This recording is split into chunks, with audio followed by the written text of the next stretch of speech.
I bid you welcome. I welcome you to my house. Welcome to my house. Welcome to my home. Hello horror hounds, welcome to my horror house. Now imagine my surprise and delight last weekend when I discovered that there was a horror anthology with Vincent Price in it that I had never heard of before, and imagine my double delight when I discovered that it is available here on YouTube through a channel I've just started following called The Slaughtered Lamb. So I'll link to where you can see the movie From a Whisper to a Scream, a 1987 horror anthology that's got Vincent Price in it. I mean, sign me up.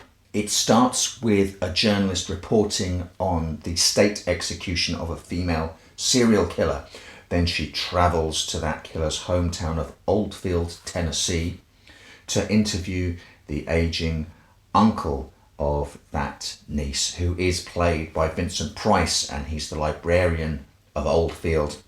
And he tells this reporter that this town has a strange history of murder and violence, and puts forward the theory that it was the town that infected his niece to become a killer, and that the town infects almost everyone who lives in it.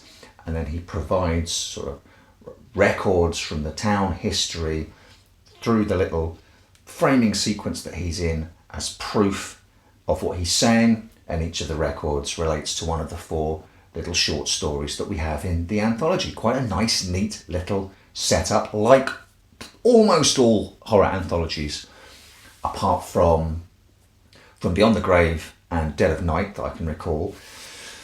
There are some strong segments and there are some weak segments, and the framing segment isn't the greatest, but it's got Vincent Price in it, which instantly buoys it up and sort of adds 2 points to it. So whilst accepting, as with pretty much all horror anthologies, that there are some strong segments and some weak segments, I really dug it. I guess I was in the mood for something that sits sort of in the wheelhouse of Tales from the Crypt, but with the edge, I guess, of 1980s prosthesis and splatter.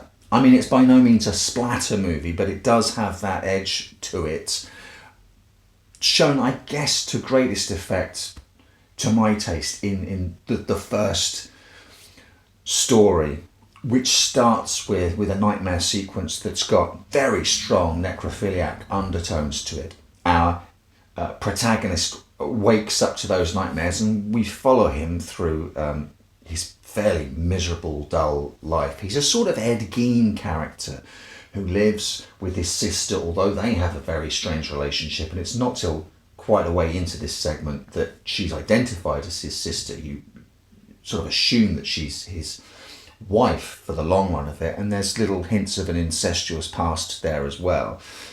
And this guy has his eyes on a younger female colleague who's a bit cool and aloof with all the guys. I mean, she's heard it all before, and she's had it all up to here, but he's fixated on her. So when you take an Ed Gein character that has a possibly incestuous relationship with his sister who has necrophilic dreams, it's not going to go well.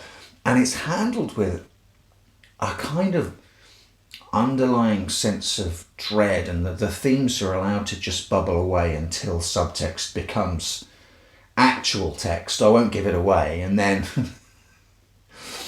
when the story skips ahead 9 months later, that time jump, that specific 9 months, isn't by accident, and then it suddenly evolves into this really crazy. It does feel like, I mean, you'll laugh rather than scream, but the underlying notion behind what happens in that segment is really gross and icky. How it's realised in sort of animatronics and puppetry is laughable in a fun way, in a creep show kind of way. It does feel a little bit like a Tales from the Crypt kind of morality tale, but delving into areas that I don't think even really Tales from the Crypt would have gone.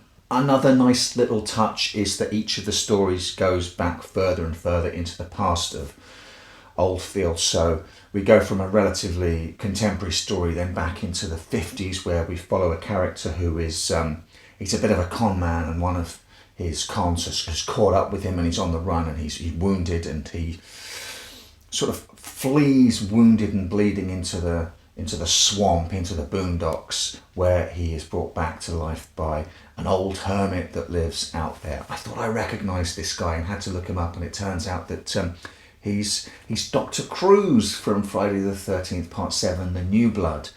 And this guy, while he's convalescing, realises that the hermit who saved him is extremely long-lived and practices voodoo, and he wants the power of that voodoo to himself. It's not going to go well. It's another Tales from the Crypt-y kind of feeling. It drags a little. The pace of this segment isn't great, but I think the payoff is worth it. Again, it's another one where the notion of the payoff, when you think about, this is what we're being presented with, and this is how this story ends, it's another horrible little situation. We go back even further to what feels like maybe American Dust Bowl times, the Great Depression, I'm not sure, but we sent around a travelling circus, and the owner of that circus literally owns her acts body and soul. She controls them with magic, again a form of voodoo. And one of the acts, a guy who eats glass and swallows razor blades and the like, commits the ultimate sin of falling in love with a local girl and planning to run away from the circus. He can't break the contract he has, this sort of satanic, almost occult contract he has with the circus owner, and we get to see what happens to him and his beau when they try. The fourth and final story, we go back even further to just after the American Civil War, and there's a ragtag group of soldiers, survivors, who are making their way cross-country, trying to find their way home. The guy who's in charge of this unit is a real scumbag. I mean, he shoots his own men, and they find their way to the town of Oldfield, Tennessee, which, because all the men went away to fight and died, the only occupants of Oldfield for this portion are children.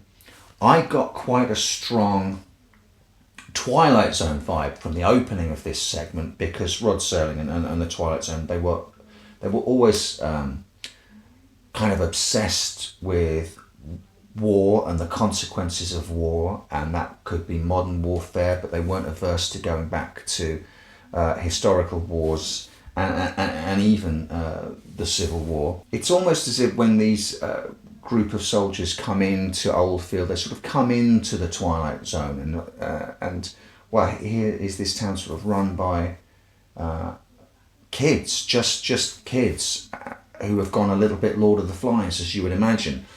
But then it skews, being a 1987 horror movie, skews away from the Twilight Zone into much more bodily and bloody areas. It's as if, say the Twilight Zone wanted to do a mash-up between the Children of the Corn and Texas Chainsaw Massacre. There you go. That sounds like something you'd want to watch, doesn't it?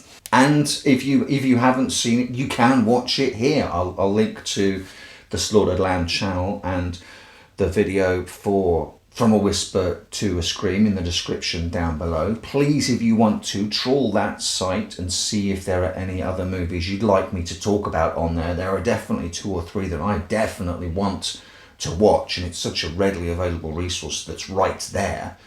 It would seem a shame for you not to go and check it out and subscribe and just wallow in the mainly B-movie horror goodness that channel has to display. But what a treat for me to get to see Vincent Price again. He's not really stretched, he's not given much to do, but my goodness, the man classes up a joint, doesn't he?